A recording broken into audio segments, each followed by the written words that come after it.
হ্যাঁ গাইস, আমাদের মনে হয় নসিবই খারাপ। যেই ডগের বাচ্চাকে নিয়ে আসি ওরই পার্বো ভাইরাস হয়। কেন কি আমাদের এখানে শালবাগান আছে, ওইখান থেকে শিয়ালগুলো আসে। শিয়ালের থেকে বলে এটা নাকি তৈরি যে ভাইরাসটা। তো এর আগে তো 28টা বাচ্চা মারা গেছে। আমিও একটা নিয়ে আসলাম বাড়ির জন্য, ওইখানেও একটা মারা গেছে। তো আরও 2টা নিয়ে আসছিলাম, আনার পরে আর কি দুইটা একদম জুড়ুয়া। দেখো এই যে একটা, ওই যে একটা, দুইটাই জুড়ুয়া, একই বাড়ির এটা ছিল। আর দুইটাই ছেলে। আমি নিয়ে আসলাম এদেরকে পালার জন্য, যে ভালো করে পালবো। কি জানি আমার কপালে কি লেখা আছে, বাঁচেই না। তারপরে এটা হচ্ছে এই যে যেটা আছে, এটা হচ্ছে কালকের থেকে একটু শরীর খারাপ হয়েছে, না আজকের থেকে খারাপ হয়েছে। এটা আজকে সকাল থেকেই দেখি কি খায় না, ওর সঙ্গে শুয়েছে দেখাই আর কি খায় না। কালকে রাত্রে এত খেললো, ধারণা ছাড়া লাপালাপি করলো পুরো আমার সাথে, রাত্রি 11টা পর্যন্ত খেললো। কিন্তু ওইটা যে আছে, ওইটা 4-5 দিন আগের থেকেই আর কি ওর শরীর খারাপ। যেখান থেকে নিয়ে আসছি মনে হয় ওইখানেই খারাপ ছিল। তো কিমরির ওষুধ খাওয়াইছিলাম এদেরকে, খাওয়ানোর পরে আর কি আমি দিছি ভিটামিন টিটামিন সব কিছু দিছি, কিন্তু তাও পেটটা ঠিক হয়নি। পরে এরও দেখি আজকে এই অবস্থা। পরে আমার একটু ভয় লাগলো, পরে হসপিটাল নিয়ে গেলাম। ওইখানে বললো যে এখনও রক্ত পায়খানা শুরু হয়নি, ভালো করছো এখনই আনছো। তো ওষুধগুলো লিখে দিল, নিয়ে আসলাম। তারপরে স্যালাইন লাগাইলো সকালে। তা ডাক্তার আমাকে বললো যে তুমি বাড়িতে নিয়ে গিয়ে একটা হিটার বানাবা, আর মোটা করে আর কি পোয়াল দিয়ে ওর জন্য একটা রুম বানাবা।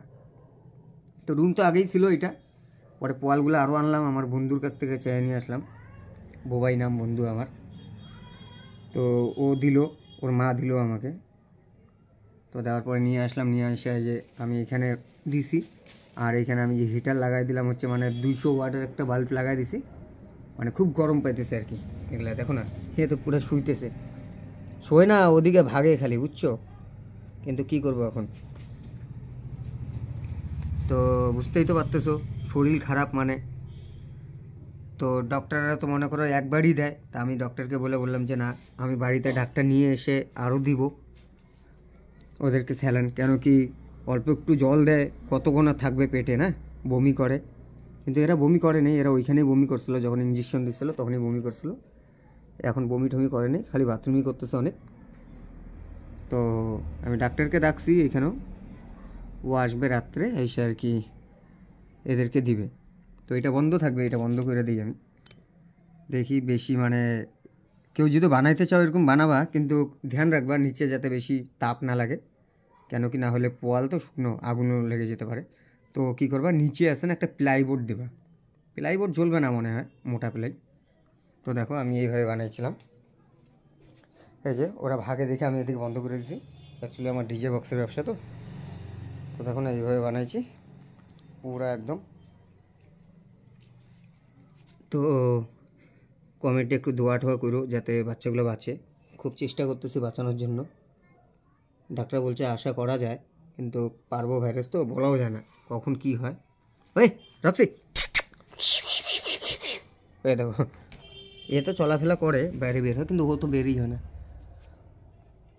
ও আগের থেকেই অসুখ। তো একটু কমেন্টে বলবা যে আমি জিনিসটা কেমন বানাইছি।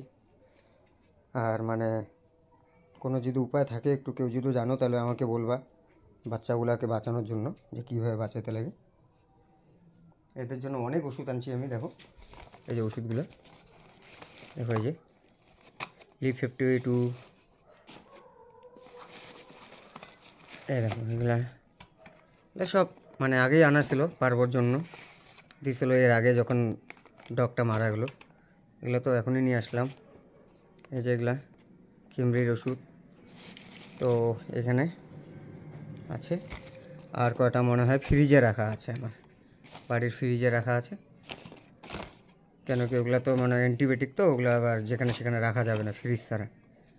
আর ও সিরিজগুলো এই যে এখানে, এই সিরিজগুলো দিয়ে বাচ্চাগুলোকে দিবে আর কি।